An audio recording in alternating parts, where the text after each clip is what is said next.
बात समझ में आया कि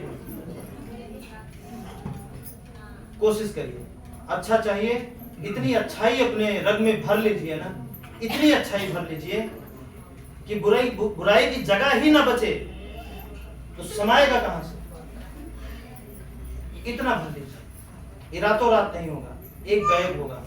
जब जब समस्या आए आपके ऊपर, अपनी कमियों को ढूंढिए, समाधान अपने आप मिल जाएगा। और जब तक कमी नहीं ढूंढेंगे, समाधान नहीं मिल सकता। ठीक है, आगे है भलाई।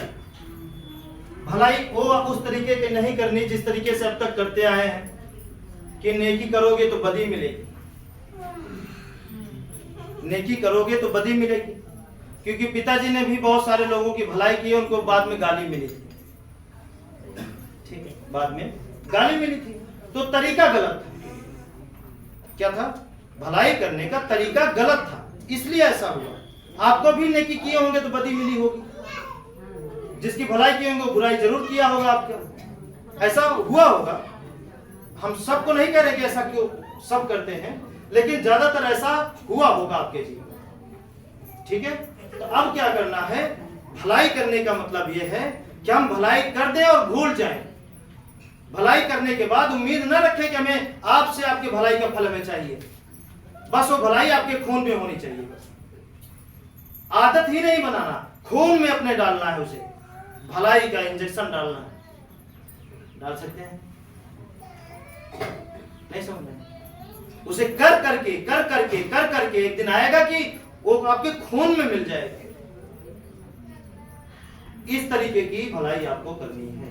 फिर देखिए आगे क्या होता है आपके जीवन में।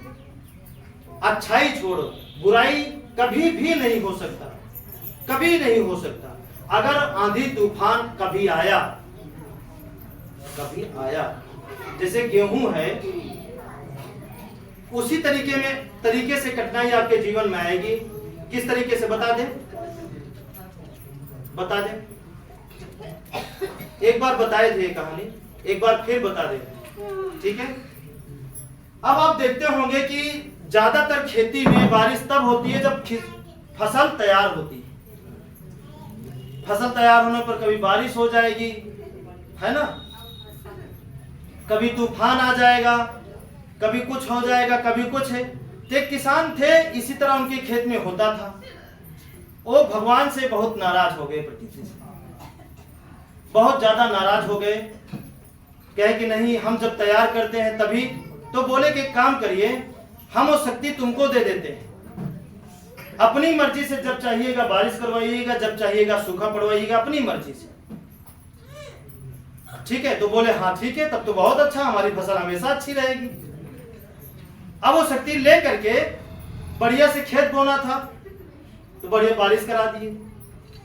ठीक है, उसके बाद रोक दिए बारिश, बढ़िया खेत पक गया, जुताए, फिर बुआई कराए बढ़िया से। जब सींचने की बारी आई तो फिर बारिश करा दिए। हवा वगैरह को रोक दिए थे कि बहना मत, जब तक हमारी फसल खेत में है। ठीक है, फिर क्या हुआ? समय बीता, फिर पानी की जरूरत पड़ी, फिर बारिश करा दिए, बस उतना पानी जितना जरूरत है, ज्यादा नहीं।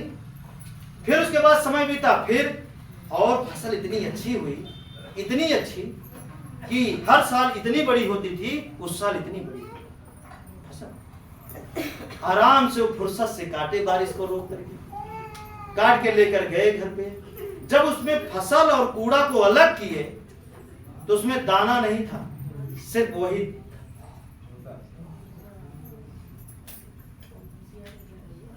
है ना, नहीं समझ रहे? सिर्फ भूसा था, दाना नहीं था। अब आप पूछिए दाना क्यों नहीं था? हवा पानी का नहीं लग रहा था, अपनी मर्जी से लग रहा था ना। आप भी तो अपनी मर्जी से अपने जीवन को चलाना मतलब चाहते हैं। ध्यान दीजिएगा बात को, आप भी अपनी मर्जी से, वैसे ही किसान की तरह आप भी हैं। हम आपकी बात, आपकी समस्या सुनते हैं और हम देखते हैं कि आपको क्या चीज की अभी जरूरत है, क्या चीज की नहीं, और अभी बात को समझते नहीं और डायरेक्ट समझा दें तो किसान की तरह नाराज हो जाएंगे आप, है ना। ठीक है, अब जब निकल गया तो किसान चिल्लाने लगा, अरे बाप रे ये क्या हो गया। अपनी मर्जी से सब कुछ कराए, इतनी अच्छी फसल पूरे गांव में बखान होने लगी और निकला कुछ नहीं, सब भूसा बन गया। फिर चिल्लाए, ठीक है, फिर प्रकृति से बोलना चालू किए तो बोली। देखिए कहानी है, हकीकत नहीं है, ठीक है, एक कहानी है, एक सोच है और कहानी है, समझिए कि कोई बनाया है और हम बता रहे हैं आपको, ठीक है, सिर्फ आपको सिखाने के लिए।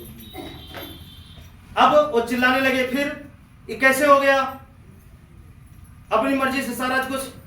तो प्रकृति ने बोला कि जो हम हवा चलाते थे ना, तूफान लाते थे, बेवजह ज्यादा पानी, बेवजह कम पानी, कभी सुखवा देते थे, कभी कुछ कर देते थे, तो उस फसल को और मजबूत होने के लिए और उसमें जब वो झेलेगा, जब वो घर्षण करेगा, तब जाके उसमें दाना ज्यादा लगेगा, और तुमने करने नहीं दिया। हम उसे इसीलिए कष्ट देते थे, उसे मजबूत करने के लिए, और वो कष्ट हमसे छीन लिए, केवल सुख दिए, इसलिए भूसा मिला। ठीक है, समझ में आया कि नहीं आया? तो जब इस राह पे आप चलेंगे तो उसी तरीके से कष्ट आएगा।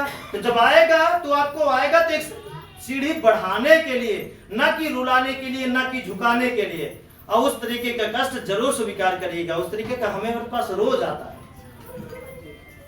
हम चाहें तो हम भी कोशिश करें मांगने के लिए प्रकृति से कि हमें ऐसी शक्ति दे जो हम चाहें प्रकट कर ले खाना, जो हम चाहें जहां चाहें गाड़ी न चलाना पड़े वहां पहुंच जाएं। ये क्या होगा, जब इस दिन इस तरह करना शुरू कर देंगे, ये खोखला हो जाएगा। ये चलना है अगर 10 साल और तो उससे पहले मर जाएंगे हम। नहीं समझ रहे, समझ रहे हैं कि नहीं समझ रहे? समझ रहे हैं।